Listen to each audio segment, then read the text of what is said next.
Today's the day that we are going to name who the greatest villain of the Dream SMP is. After looking at the 40 plus characters who've played on the server, I've narrowed the list of villains down to 8. From there, I did a deep dive character study of every single one of them, and today, it is finally time to determine who the greatest villain of all time is. Before we get started, please consider subscribing. This series has taken a whole lot of effort to make, and I would truly appreciate it if you subscribe. Also, if you haven't watched the previous 8 videos in this series where we broke down each villain individually, I would very highly recommend that you go back and watch those before this video. We have a lot to cover, so grab your pants and let's dive right in. As we've been going through this series, I've been using an article by Masterclass that lists 5 points that make a great villain. For once, I'm not going to go through those 5 points and what they mean, because by now you know what they are. If you don't know, that's because you haven't watched the other videos. Go watch them. But we use that rubric for 2 main reasons. The first is so we could have a comprehensive way to look at each villain, a way that could give specific reasons as to why an aspect of the villain's character either worked or didn't. The second reason that we use the article's point is so that way we would be able to compare side by side how each villain pairs up against the other in each category. In order to determine who is the greatest, we're going to go through each point and compare all 8 to see how they compare. And by the end of the video, we will be able to determine whose villain is the greatest. The first aspect of a great villain is their strong connection to a hero. What this looks like is that the hero's development is directly tied or influenced by the villain. The hero wouldn't either be where they're at without the villain, or they wouldn't be who they are without the villain. Throughout the Dream SMP storyline, there have been 2 main heroes, Tommy and the Nation of L'Manberg. Essentially, think of them similarly as Luke Skywalker and the Rebellion being the 2 heroes of Star Wars. Now, you're probably thinking of other people who are heroes, and to that, I have 2 responses. The first is that everyone is a hero in their own eyes. People do what they think is either right or will benefit them the most, so you could argue anyone's case for being a hero. But when we look at the story as a whole, Tommy and L'Manberg are the only 2 true main heroes. Emphasis on main. The second argument is for characters such as Ranbu or Tubbo. Both are quote-unquote good guy characters, but since neither of them dive into the main story the same way that Tommy does, they're not the main hero. I fully acknowledge that arguments can be made for others to be the main heroes, but we can't cover every caveat without the video getting completely derailed and never being able to get a true answer. So go ahead and let me know in the comments what your thoughts are, but this is what we're going with. But as for Tommy, which villains have the biggest influence on him? 4 people immediately come to mind: Techno, Dream, Wilbur, and Jack. Technoblade and Wilbur both have similar personal connections to Tommy. Both of them took Tommy under their wing and helped raise him. They gave life lessons and helped Tommy grow. Dream was similar to a Thanos-esque villain. He was consistently in the background helping chaos happen, and Tommy knew that Dream would be his final confrontation. And Jack was the villain who, although never really posed a threat to Tommy, was always around causing small issues for Tommy along the way. The other 4, Schlatt, Quackity, Sapnap, and Bad, all really don't have a personal effect on Tommy. Schlatt had an impact on L'Manberg, raising the conflict from one of establishing independence to forcing the nation to establish its governmental roots, but the other 3 don't really have much of an impact on the development of L'Manberg. Quackity is the other with a slight influence, being a spark that caused Techno to destroy the nation, but that's it. When it comes to clear morality though, the comparisons get tough. Most of the villains have clear motives which are guided by a strong and clear morality. Some characters, like Technoblade, have an incredibly strong conviction about where they stand, and it doesn't change from day one. On the flip side, there are characters like Quackity, whose morality is constantly changing, but have a depth and complexity that make their villain incredibly intriguing. Characters like Wilbur though have a strong conviction, but they have gaps in their morality that makes them confusing. Schlatt has no true morality beyond chaos, Jack's morality is essentially non-existent, and Sapnap's morality is strong, but not impactful. The more we go through the list, the more you'll see how you can't just take these 5 points and say, Dream wins 3 of these points and Jack wins 1, so therefore Dream is the greatest villain. It's so much more complicated than that. As for a worthy opponent, again, we see different characters landing in different areas because of different motives. Technoblade suffers hard in this category because he's simply too strong and too smart for Tommy. Heck, a 1v10 would still have the odds in favor of Technoblade, but I would say that Jack Manifold is just as weak of an opponent, but in the complete opposite way. As you can see, both miss the marks of being a worthy opponent, but one is clearly a better villain than the other. But what about a compelling backstory? This should clearly explain the villain's connections and give you a level of depth and sympathy that would make you be on their side, right? Well, I wish, but it's still not clear. Wilbur is probably the strongest connection. He created L'Manberg and was the first major influence on Tommy, but in Wilbur's villain arc, he just blows up L'Manberg without real interaction with Tommy or the nation itself. Blowing it up was just a side mission for Will that really didn't have much involvement with Tommy or the rest of the L'Manberg. You see, Wilbur's is very similar to the character of Reba from the newer Obi-Wan series. Her backstory is one of the best out there, a Jedi youngling who survived Order 66 by playing dead, seeing all of her friends and mentors die. It's an incredible backstory, but her motivations in the series don't match the background, in the same way that Will's background doesn't match his choices to blow up the nation. So once again, we're left with a bit of a void. This final aspect is actually the strongest point of argument, that villains should be fun. This barely needs any explanation. It's the eye test that people often refer to. Which villain villain do you love the most, even if you can't really explain why? The issue with this is that there's so many of the villains that have grabbed our attention all at different points in the story. We never really got to see them compete against each other in the spotlight. Dream starts as the villain, then it becomes Schlatt, then Wilbur, then Techno, then Bad, then Quackity, all while Sapnap and Jack are doing their side villain arcs the whole time. It's a procession of villains that doesn't leave us with a true way of comparing using solely the list. After looking through the list of what makes a great villain, I realized something that honestly makes a lot of sense. You can't start with the grading scale and work your way to naming the greatest villain. You have to do the opposite. Start with the greatest and work your way through the scale to see where they fit. So very similar to what we did when naming who the best manhunt hunter is. Let's start from the bottom and work our way up.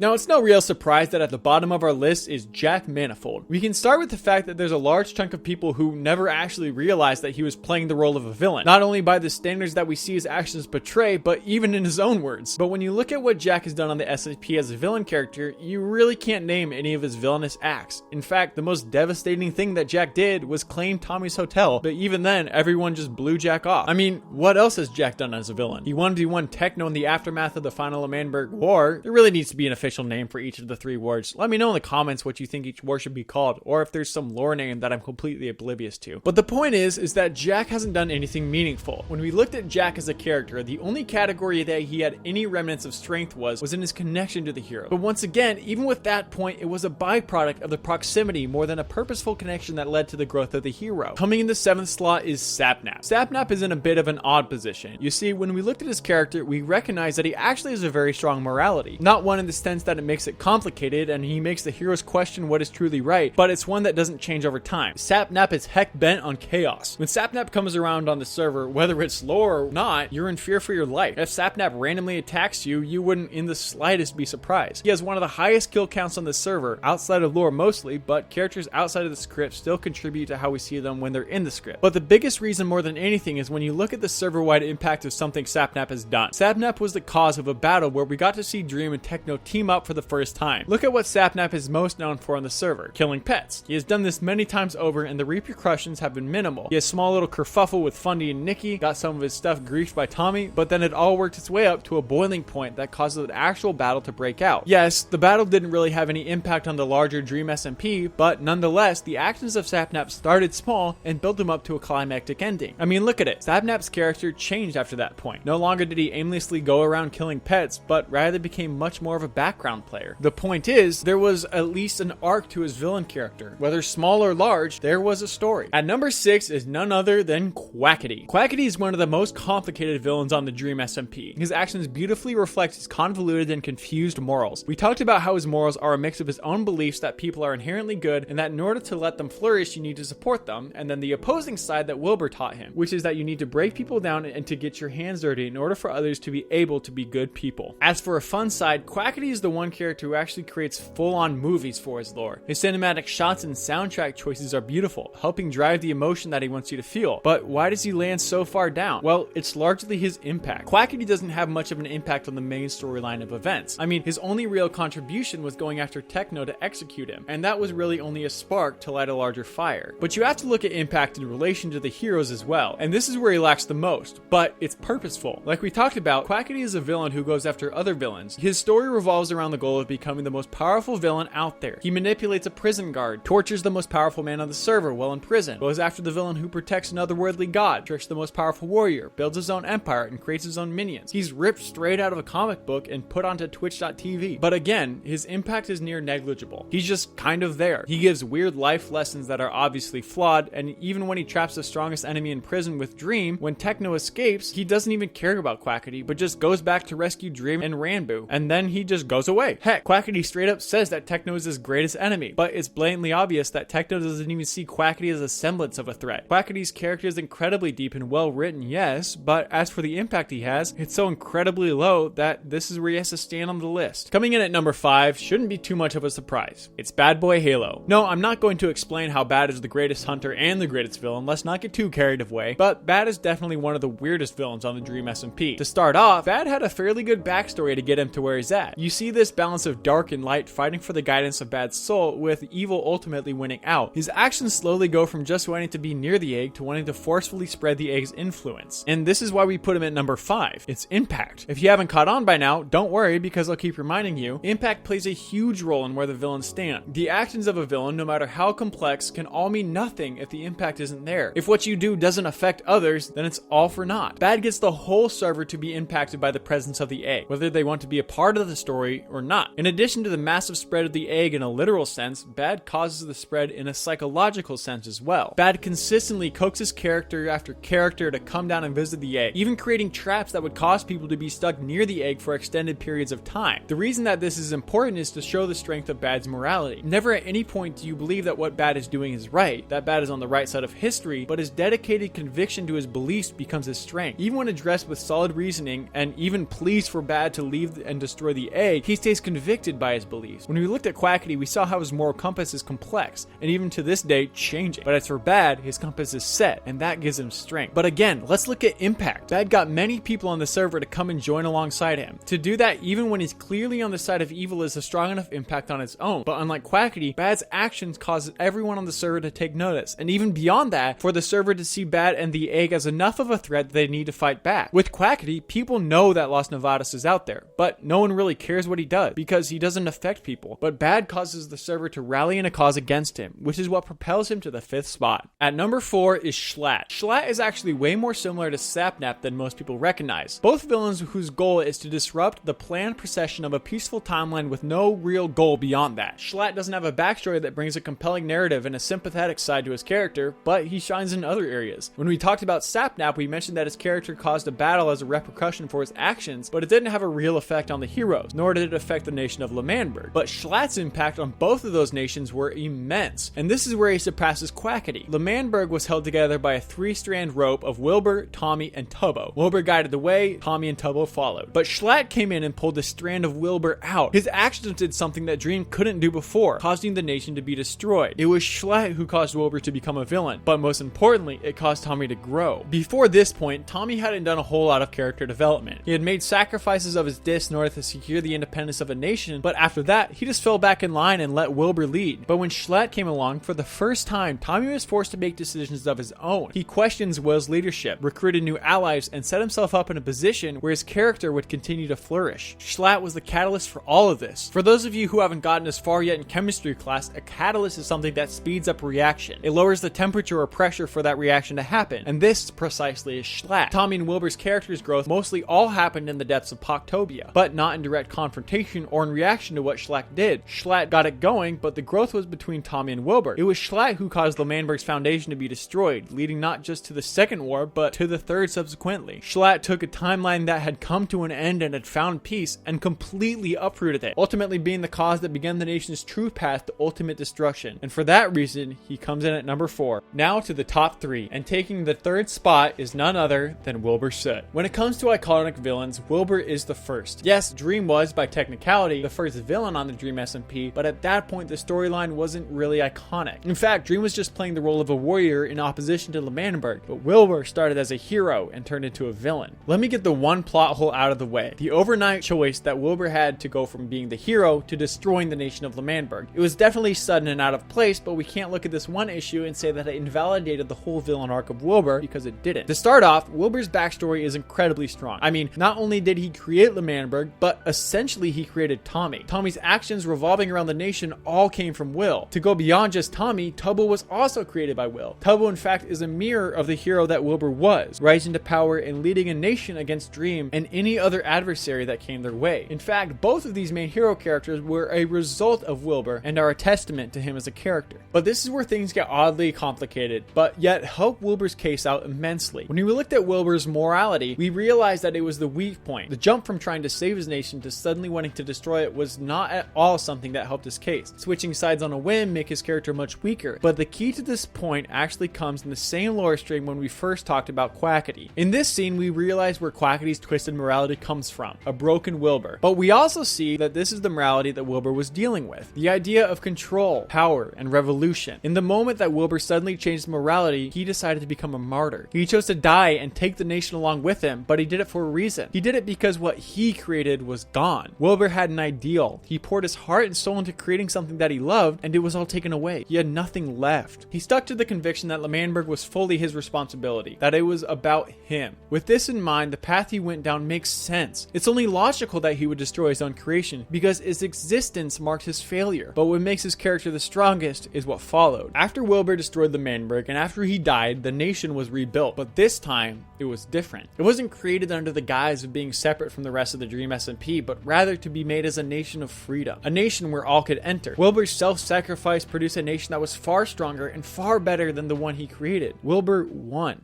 In order not to ruin the surprise, we are going to reveal who number 1 is. And that villain, the greatest of all time, is Technoblade. I put so much time and effort and thought into who the greatest villain was. I took so much time narrowing down the list of characters. Even when writing this list, I rearranged the order of villains many times over to make it perfect. And Technoblade is without a doubt the greatest Dream SMP villain of all time. When we looked at villains, we put them up against a 5-point scale. It was something we used to be able to break down every aspect of every villain, to explain why we fell in love with some and didn't care about others. And no one checks more boxes than Technoblade. But checking boxes isn't the only reason why he's the greatest, because there's so much more. Out of the 5 points on the list, the 2 most important are a clear morality and whether or not the villain is fun. And Techno exemplifies both of these. No character has a stronger moral compass than Technoblade. His unrivaled desire to eliminate government couldn't be stopped, but it was the moderation to which he pursued this goal that was his strength. Techno wasn't just a battering ram waving around with the intent to destroy any form of a cohesive union, but he only lashed out against those who affected him, and that's what matters. With every villain, you need a reason to be the backbone of every action, and that's what Techno had. From the moment he first joined Tommy and Wilbur, he had a reason to fight, recruited to fight against the government Schlatt had established, but then he left. He accomplished his task and went far away to reside in a home. He didn't seek out conflict. But what about Dream? Dream is the second greatest villain for a reason. The power and manipulation that Dream carries with him make him more foreboding than almost everyone. It seems as if there isn't an action that you can take that Dream wouldn't defeat, as if he already knows every single step you're going to take. Dream uses torment as his greatest weapon, destroying each hero from within. His longevity and his power make him great. His drive to destroy L'Manberg just to get Tommy is beyond maniacal. Him allowing Tubbo to be president, knowing that Tubbo has no real power at all, is wonderful. But he doesn't do the one thing that Techno does better than every single person ever. Not just every villain, but every hero. When you watch Techno, you believed that he was right. In every action that Technoblade took, we were right there with him. You felt every emotion that he felt. You saw him reach out to try to care for others only to be betrayed. From the very beginning to the very end, when Techno first joined the server, he made it clear where he stood. He made it clear that he was going to destroy the nation of L'Manberg, and he did. But then, right in front of him, they reinstated a new leader. They used him and then tried to dump him to the side. When Techno retreated to his cottage in the forest, they hunted him down. Then after narrowly escaping death 3 times in the same event, he came home to find Tommy. But he took Tommy in under his wing, showed him his plans, he trained him, he did everything with Tommy right by his side. He was loyal, and then Tommy betrayed him. We felt every heartbreak that Techno did. We felt his desire for peace and his rage against the cause of his anguish. No one, not Dream, not Wilbur, no one grabbed us in the same way that Techno did. There is no comparison to him. Man whose ideals are so obviously wrong, but yet he could convince everyone that he was right. This was Technoblade, the greatest villain ever. This journey was incredible. The amount of effort that I put into making this series was insane, and I would truly appreciate it if you'd consider subscribing. I have so much more coming your way, and I cannot wait to share it with you guys. Please let me know your rankings down below and your thoughts about the villains of the Dream SMP. Thank you guys so much for watching, and I can't wait to see you guys next time. Adios.